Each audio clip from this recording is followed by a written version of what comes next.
Radimo na unapređenju ambijenta za razvoj ženskog preduzetništva u Crnoj Gori i mislim da smo ga za ovih 13 godina dosta unapredili, pre svega kroz saradnju sa institucijama na nacionalnom i lokalnom nivou.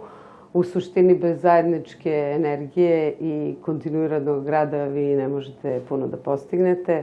Tako da od početka, od svog osnivanja, 2010. godine smo kreirali sa investiciono-razvojnim fondom prvu liniju, finansijsku kreditnu liniju za razvoj ženskog preduzetništva koja je podrazumevala niže kamatne stope nego od postojećih tada.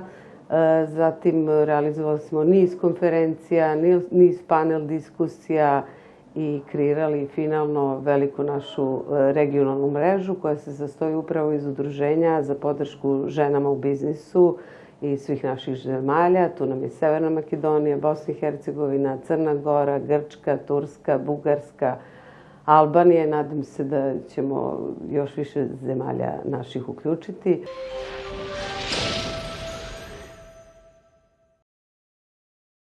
U principu negde problemi su, odnosno izazovi, kako volim da kažem, su svuda jednaki. Često kažem da su upravo stereotipi najveći neprijatelji ženskog biznisa, koji su, nažalost, još uvijek prisutni uveliko i ukorenjeni duboko u našoj svesti, već generacijama.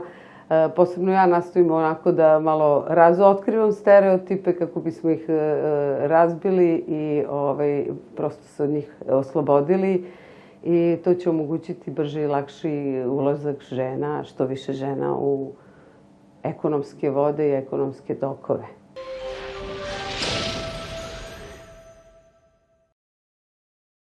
Pa veliki zapravo problem ženama je finansiranje biznisa, posebno u početnim fazama osnivanja. Često žene su vlasnice malog broja nekretnina i tako da nemaju onako taj neophodni kolateral koji je zaista neophodan prilikom uzimanja kredita kod komercijalnih banaka.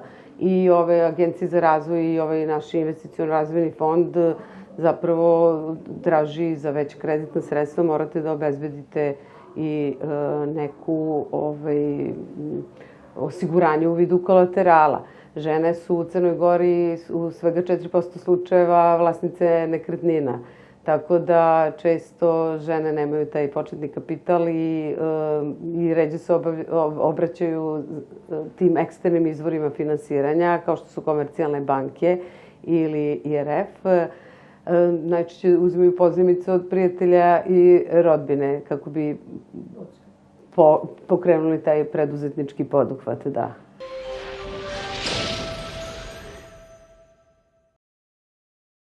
Na svu sreću, evo već smo kreirali drugu po redu strategiju razvoja ženskog preduzetništva. Nosilac izrade strategije Ministarstva ekonomskog razvoja i turizma. Mi smo bili članice radne grupe kada smo pri kreiranju strategije, tako da ona se odnosi na period 2020-2024. Svake godine imamo akcione planove i sve institucije, organizacije su zadužene za realizaciju pojedinih aktivnosti.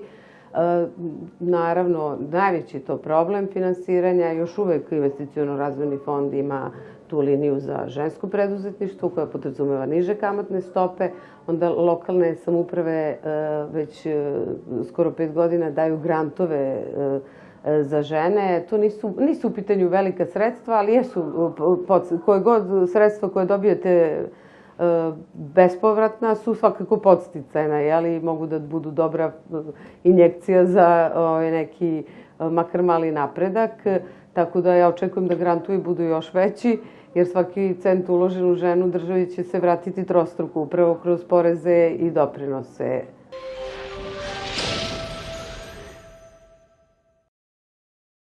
Moraju dosta da rade na sebi, da se edukuju, da se umrežavaju, da se povezuju i ključno vam je to povezivanje. Evo, mi smo napravili našu Balkan Women Coalition, upravo smo povezali sve te žene, mi se i družimo godinama i poslovno sarađujemo.